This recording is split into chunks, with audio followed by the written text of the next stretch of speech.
There we go. And I'll say it again. You will not find a better sear on anything on a steak than cooking it from frozen. Tonight's show is about searing. All right? It's all about the sear, man. And if you're into barbecuing, grilling, griddling, that sear, that's the magic part of what you do. And when you can master that, and you can add that to like all your dishes, whether it's like that sear that you put on the steak before you make fajitas or that burger before you build it up, whoo, steak. All right, now my steak is in here, and we did this one from frozen. Seriously, all right? You will not find a better way to make a steak, period. I'm telling you. We're 120 degrees. I'm keeping an eye on this. What's rare, like 130, somewhere in there? So let me tell you a little bit about what we're using tonight. I got my Weber kettle grill, which, like I said, get back to basics, man. One of the best steaks I've ever had, one of the best burgers I've ever had is at the Weber restaurant in Chicago, and that's because they use their just flat out, I mean, a larger version, but their kettle grill, man. They're still dumping charcoal in there. Remember that meal? Remember how good that was? Do. At the Weber grill? Delicious. That was so good, right? So listen, the simplest tools will still yield the absolute best results. So the way you do a frozen steak, as we creep up the last 4 or 5 degrees here, make sure your big thick ribeye or your big do the dog or your big thick New York steak is like a good one, 1.5 inches, 1 3/4, 2 inches. All right, you want that nice and thick to start, and you want it frozen flat. Make sure it's flat. Get that chimney ready, that chimney charcoal thing. You know what it is.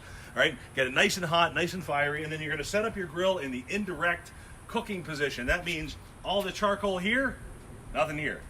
Heat here, here. All right. So then when you put the steak on, it goes right over that big pile of holy cow hot grills, and you do it for 7 minutes on each side. Not 8, not 6, 7. All right. And that's going to give you. It's going to give you a really nice. No, not 4. Right. And use a little garlic butter and seasoning as you go. 7 minutes, 7 minutes. And then you're going to move it over to the other side. All right. And once it's on the other side, that's when you're going to put that thermometer in place. That slid out of there like I can't even deal with. Bill, all right. warming. Now look at this. Are you kidding me with this?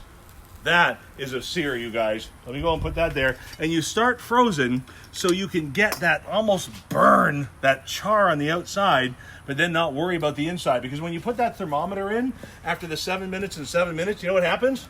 It's still almost frozen on the inside. It's actually kind of funny. All right, here we go. Okay. I can feel the knife go through that crust, you guys. Oh, it's beautiful. Isn't that incredible? Yeah. Look at that.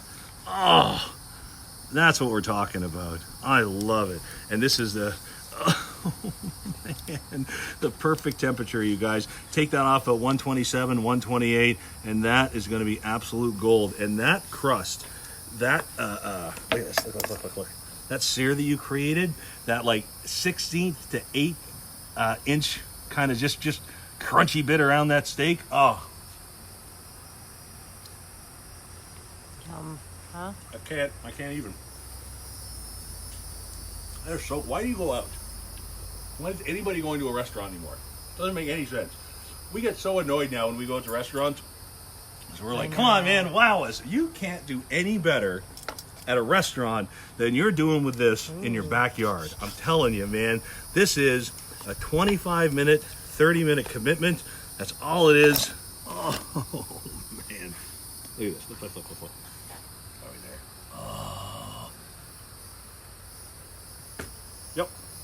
Yep. Oh my God. Yep. It's delicious. But I'm not stopping there. I like it. Hey, what is a sear?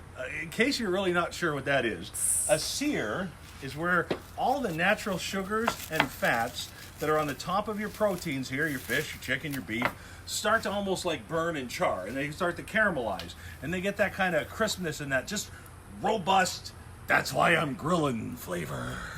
You know it, okay? So